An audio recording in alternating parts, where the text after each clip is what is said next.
Well, you can visit the Half Moon exhibition at MOCA Jacksonville, and here to tell us more about it is the curator of UNF Galleries, Ian Carey, and we also have artist Jiha Moon. Thank you so much for joining us today. Thank you. Okay, so Ian, you're the curator, like I said, of UNF Galleries. So tell us a bit about the relationship between UNF and MOCA and this new exhibition at the museum.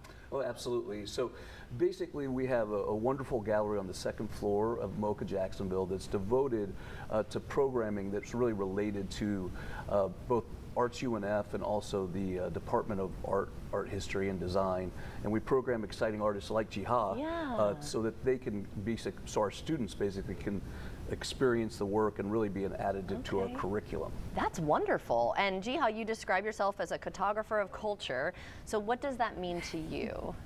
My paintings are very complex, landscape-like. Okay. And I have a layer of lots of invented iconographies on, almost act like a road sign. So I use that term just to have more fun, that people are more open up to understand abstract paintings. And you have a variety of influences from Korean temple painting and folk tradition to emojis and packaging. So how do you select the elements that go into your work of art? That's a very wonderful question. It comes and goes. And at the moment, I'm looking at a lot of things surrounded by my nature and the school environment. And typically right now, I'm using a lot of peaches.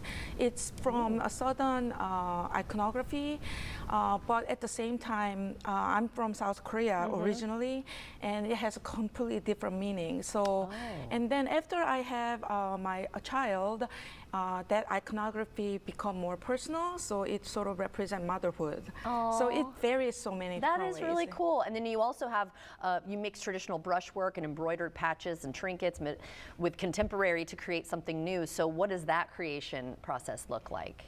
Absolutely. It's amazing that how much different material that I utilize in my practice.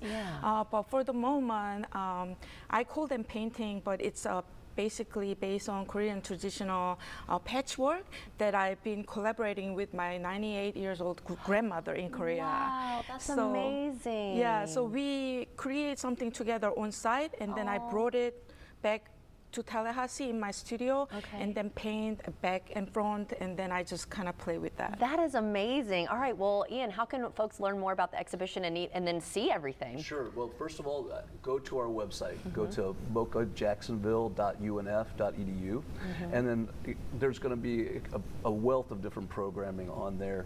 And the great thing also is that we also, since we're open from Tuesdays through Fridays, but there's also free Saturdays that's sponsored by ViStar, and we also have museum nights on the first and third Wednesday of each month, and that's presented by Florida Blue. Wonderful. Well, thank you both so much for joining us and for sharing your art, a little bit about yourself too, and we'll be right back.